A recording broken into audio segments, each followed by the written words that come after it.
संयोगिता। तो जयचंद और संयोगिता, जयचंद की बेटी संयोगिता, संयोगिता का प्रेम संबंध हो गया किसके साथ? पृथ्वीराज चौहान के साथ। अब संयोगिता भी चाहती कि पृथ्वीराज चौहान से विवाह करे, और पृथ्वीराज चौहान भी चाहते थे किससे विवाह करें।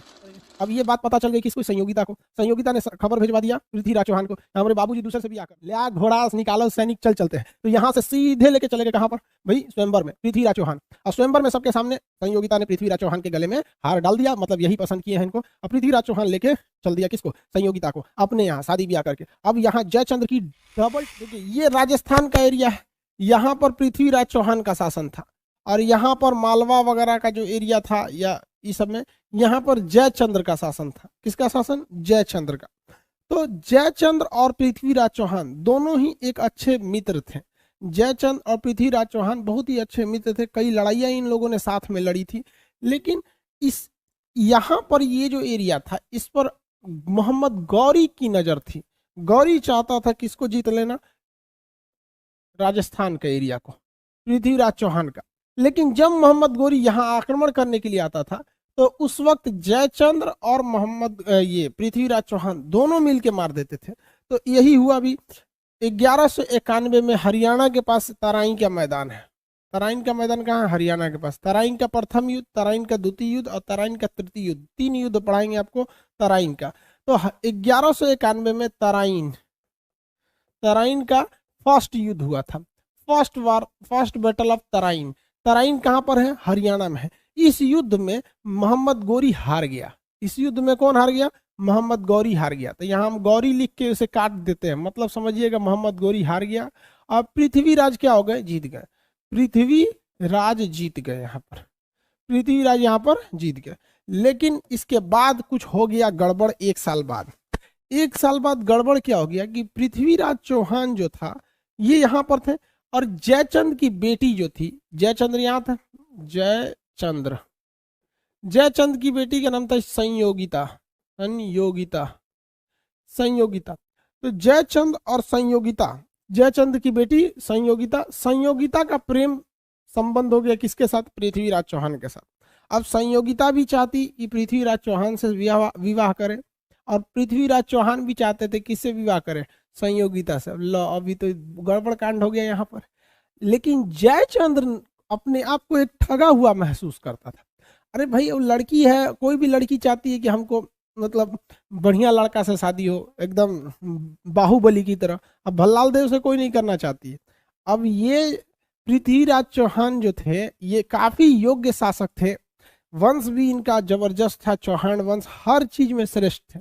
लेकिन जयचंद्र को पता नहीं किस बात की ईगो आ गई कि ना, हम अपनी बेटी की शादी इससे नहीं करेंगे, भले किसी और से कर देंगे लेकिन इससे नहीं करेंगे।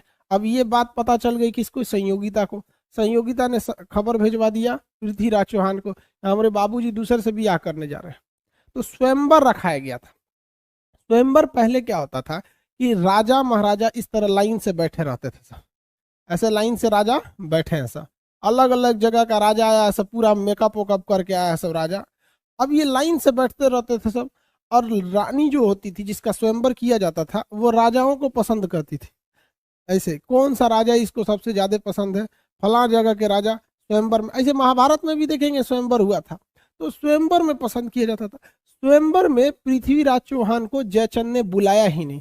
हालांकि पृथ्वीराज चौहान की अपमान करने के लिए, स्वयंवर में पृथ्वीराज चौहान का अपमान करने के लिए, ऐसा 100% कंफर्म नहीं, बट कहानियों में ऐसा भी है। मतलब वहां पे राजस्थान में जाएंगे तो इसके बारे में कई चीजें प्रचलित है।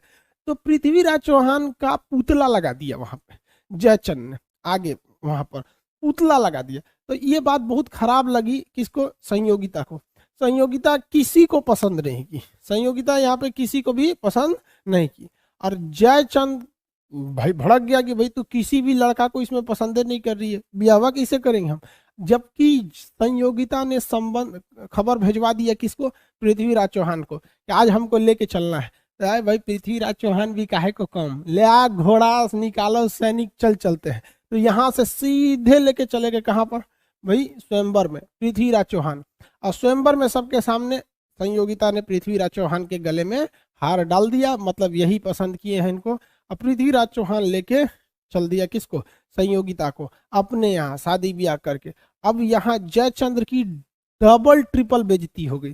पहली कि उसकी बेटी उससे शादी कर ली जिससे वो नहीं चाहता था।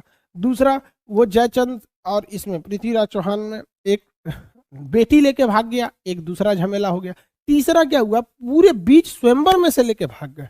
अब इसमें बवाल हो गया किसके साथ, जयचंद के साथ। अब यही गड़बड़ हो गया, जयचंद ने दिक्कत कर दिया। इसके बाद अब आता है 1192 का तराइन का युद्ध। तराइन का युद्ध, तराइन का युद्ध। देखिए, तराइन का द्वितीय युद्ध के लिए खुद जयचंद जिम्मेदार है। जयचंद मोहम्मद गोरी से संपर्क कर लिया। मोहम्मद गोरी ने किससे संपर्क कर लिया, जयचंद ने। दोनों किसी से संपर्क कर लिए, बात बराबर है। ये दोनों आपस में संपर्क कर लिए सब। अब जयचंद्र ने कहा मोहम्मद गोरी से कि तुम आ जाओ। जयचंद ने किससे कहा, मोहम्मद गोरी से कि तुम आ जाओ। मोहम्मद गोरी कहाँ का रहने वाला था, अफगानिस्तान का। अफगानिस्तान का। ये लोग तुर्क थे लोग।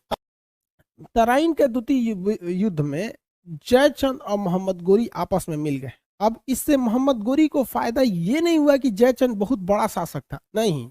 जयचंद को हर वो खुफिया रास्ता, हर वो खुफिया जानकारी पता थी जो मोहम्मद गोरी के लिए जरूरी थी। दुनिया का कोई भी चीज हो, हर चीज की कुछ ना कुछ कमजोरी होती है। इसलिए पृथ्वीराज चौहान की सेना की क्या क्या कमजोरियां थी, वो सारी कमजोरियां जयचंद को पता थी। और ये जयचंद ने किसको बता दिया, मोहम्मद गोरी को। और मोहम्मद गोरी इन सारी कमजोरियों के साथ हमला कर दिया किसके ऊपर, पृथ्वीराज चौहान के ऊपर। और पृथ्वीराज चौहान के किला तोड़ के और पृथ्वीराज चौहान के साम्राज्य पर अधिकार कर लिया और पृथ्वीराज चौहान को बंदी बना लिया गया। इससे याद रखिएगा बाबू एक चीज, हमेशा अपने दोस्त को भी कुछ चीज मत बताइएगा। कुछ ऐसे जरूरी चीजें होती हैं जो अगर आप चाहते हैं कि ये किसी को ना पता चले, तो दोस्त को भी वो बात मत बताइएगा, क्योंकि दोस्त का भी कुछ करीबी दोस्त होते हैं। वरना लोग कहते हैं अरे मेरा करीबी दोस्त है। अरे यार, उस करीबी दोस्त के भी कुछ करीबी दोस्त होते हैं, वहां से वहां पहुंचा देगा। यही हो गया जयचंद के साथ वहां।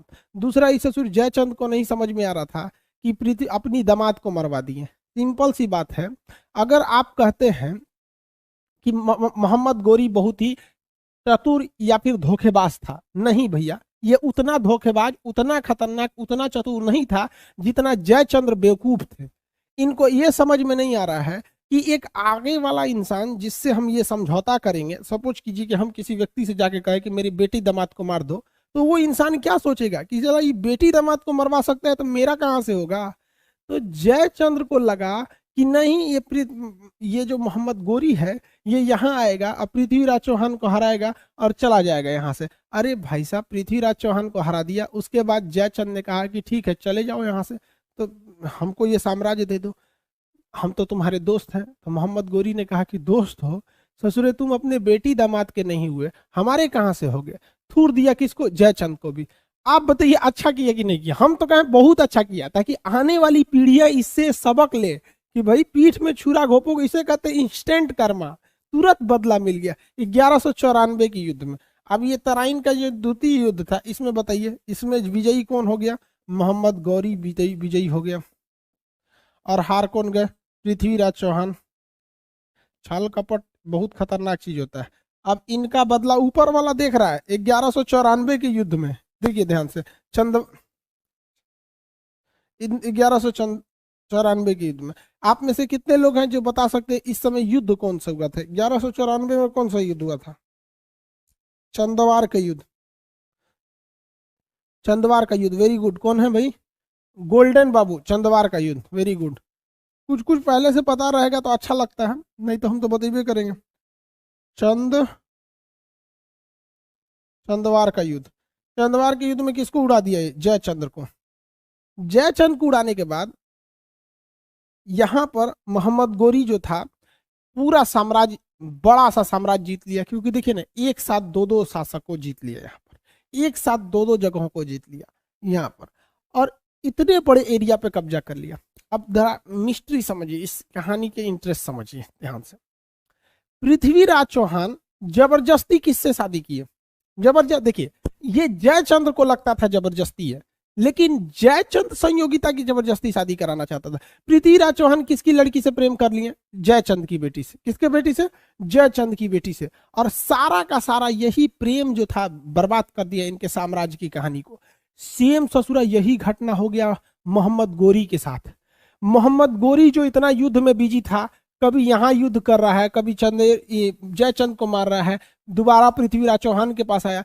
इस युद्ध के दौरान मोहम्मद गोरी का जो गुलाम था कुतुबुद्दीन ऐबक, मोहम्मद गोरी का गुलाम का नाम बताओ भैया, कुतुबुद्दीन ऐबक। कुतुबुद्दीन ऐबक हमेशा मोहम्मद गोरी के बगल में रहता था, उसकी बेटिया को इसे लाइन मारता था। कुतुबुद्दीन ऐबक जो था उसने सीधे सीधे किसकी बेटी से फंसा लिया, मोहम्मद इसके गौरी के। अब भाई साहब जब गौरी को ये बात पता चली कि सचुरा हम पहले 1191 के तराइन के युद्ध में बिजी थे, 92 में तराइन के द्वितीय युद्ध में बिजी थे, और इधर 94 में चंदवार के युद्ध में बिजी थे, तो इस ससुरा हमारी बेटिया को फंसा लिया। ये बहुत खचरा निकला यहाँ पे। तुरंत मोहम्मद गोरी तलवार निकाला, ये बर्बाद कर देंगे हम तुमको। तो उसकी बेटिया का ये पगला गए हैं का, वो देख रहे हैं इस शादी ब्याह के चक्कर में पृथ्वीराज चौहान मारा गया और जयचंद भी मारा गया, आप अहू चल जाएंगे चुपचाप से, ये गुलाम है तो क्या हुआ, हम एकरे से ब्याह करेंगे। तो मोहम्मद गोरी कहा कि भाई ठीक है करिए, आपस में झगड़ा कर ले कोनो फायदा नहीं है। यहाँ मोहम्मद गोरी ने कहा कि ठीक ठीक चल तो रही से ब्याह कर देंगे। तो मोहम्मद गोरी ने अपनी बेटी का विवाह अपने गुलाम, किससे किया, अपने गुलाम, अपना गुलाम से शादी कर दिया। किससे शादी किया, गुलाम। अब भैया गुलाम मतलब परमानेंट खरीदा हुआ नौकर। अब भैया शादी तो कर दिया, अब उस ससुराल जाएगी कहाँ से, गुलाम के पास तो खुद के रहने का जगह नहीं होता है, वो कहाँ से जाएगी शादी कर, शादी तो करने का कर दिया। और भी जानते हैं, आप बताइए अगर ये पृथ्वीराज चौहान और जयचंद के बीच में विवाद नहीं हुआ रहता तो क्या मोहम्मद गोरी की बेटी की शादी कुतुबुद्दीन ऐबक से हो जाती, आपको क्या लगता है? तो नहीं होता। हाँ एकदम सही बोला, नहीं होता, वो मार देता कुतुबुद्दीन ऐबक को, हमारी बेटी को फंसाएगा। अरे यार ये सब प्रेम उरेम चक्कर बड़ी खराब होता है, इसलिए लड़की सबको देखबे मत करो, वरना तू देखोगे ना तू ऐसे ऐसे ऐसा करेगी, सब बाल हटाएगा ऐसे ऐसे, तू पिघल जाएगा। देखबे मत करो ससुरा, तो नहीं बहुत चौपट कर देगी सब, ये बहुत खतरनाक होती है सब। अब हुआ कहीं हम क्या किए हैं, तू क्या किए हो, पटाखा में आग तुम ही लगाई है तो भड़कबे न करेगा, सब बहुत खतरनाक समझ आएगी नहीं। चलिए अब ध्यान से समझिए।